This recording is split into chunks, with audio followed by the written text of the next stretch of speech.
Well, hello, stamping friends. How are you today, the day after Thanksgiving? I'm so glad that you're joining me today, and if you're not here live, the replay is fine. I'm just really excited to share projects with you.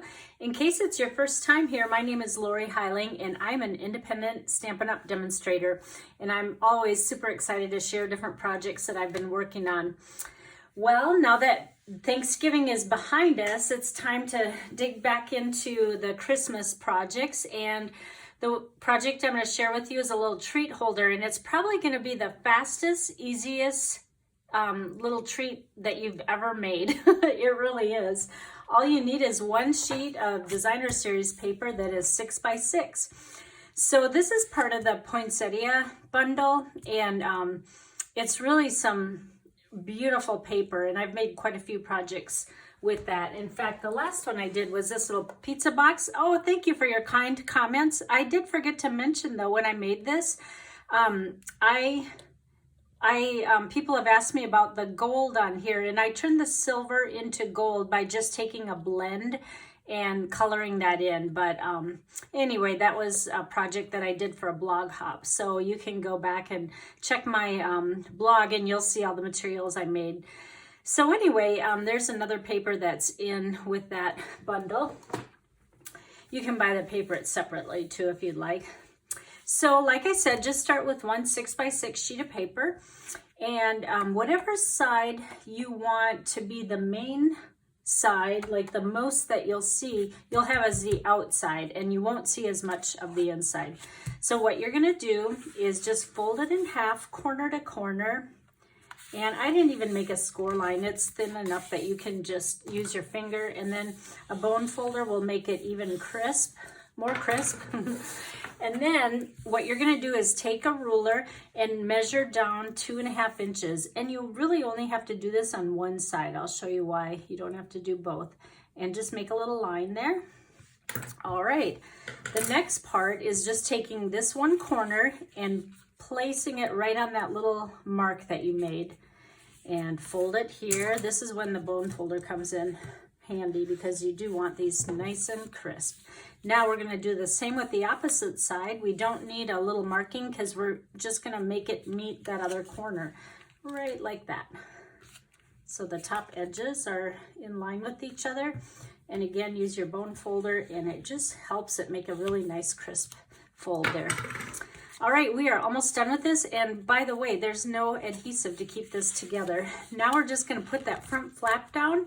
Look at how nicely it lines up. And then when you kind of make the pouch for it, you know, look at it, stays together with no tape. So this one you could do in the car, on an airplane. And I'm just gonna grab a gift card because I just thought of that now. It would be a nice little gift card holder. And you could mail it. It's nice and flat. However, I'm making this into a treat one. There's a little bit more to it. So let's set that aside. And the next thing we're gonna do is take the Poinsettia dies.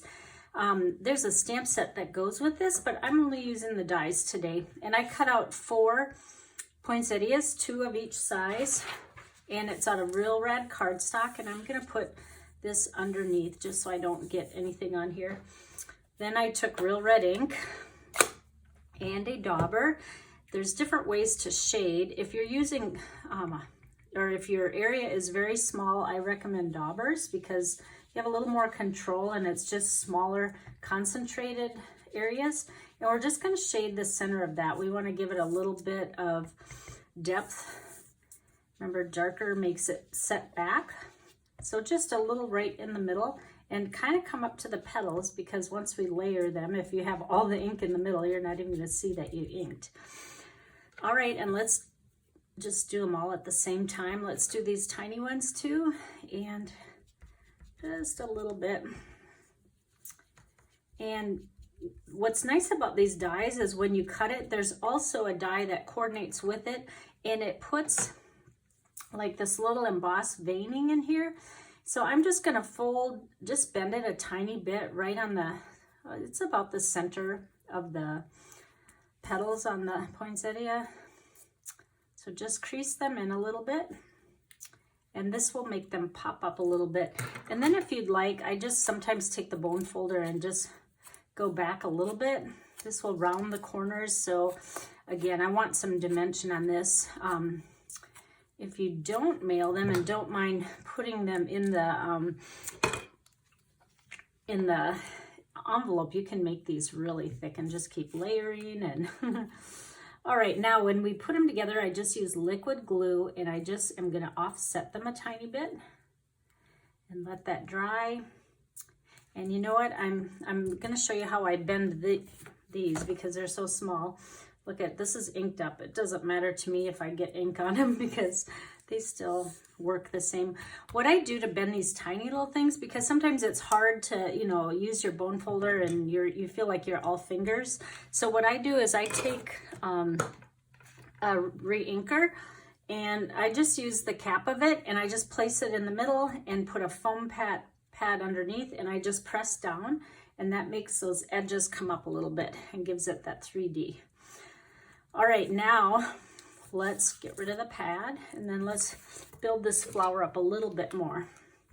So we'll put just a little bit of glue in the middle, and again, offset them a little bit, like that, right in the center.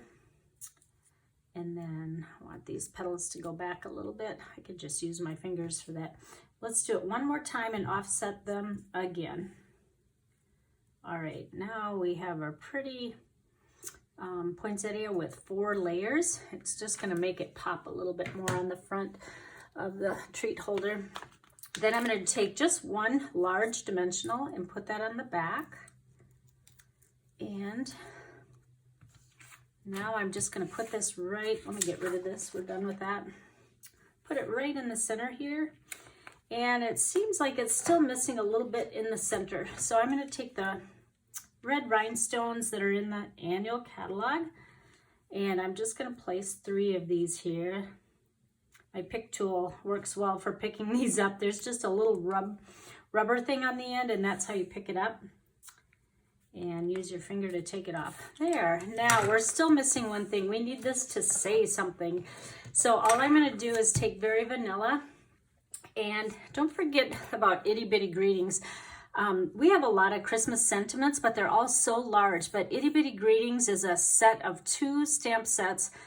I should have pulled the other one out too to show you, but every single holiday or event is in here. I think the only one they're missing is Groundhog's Day. I'm kidding, of course, but just to show you that everything is represented here.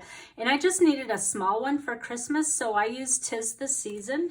And I am going to, this is going to be a fuzzy cut thing, because every time I tried to stamp straight on this, on such a skinny little thing, it always went downhill. I'm sure nobody else ever does that, but I'm going to cut it because I want to make it into a banner. So I'll cut it about like this. This is totally winging it.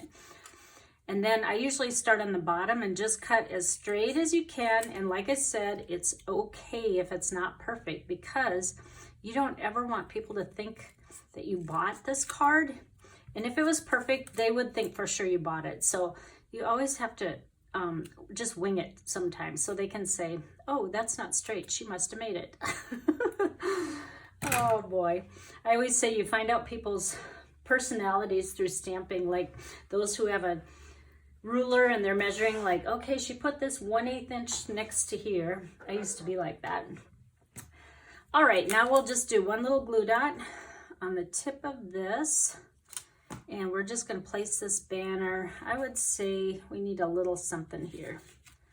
So let's go like this and make it straight.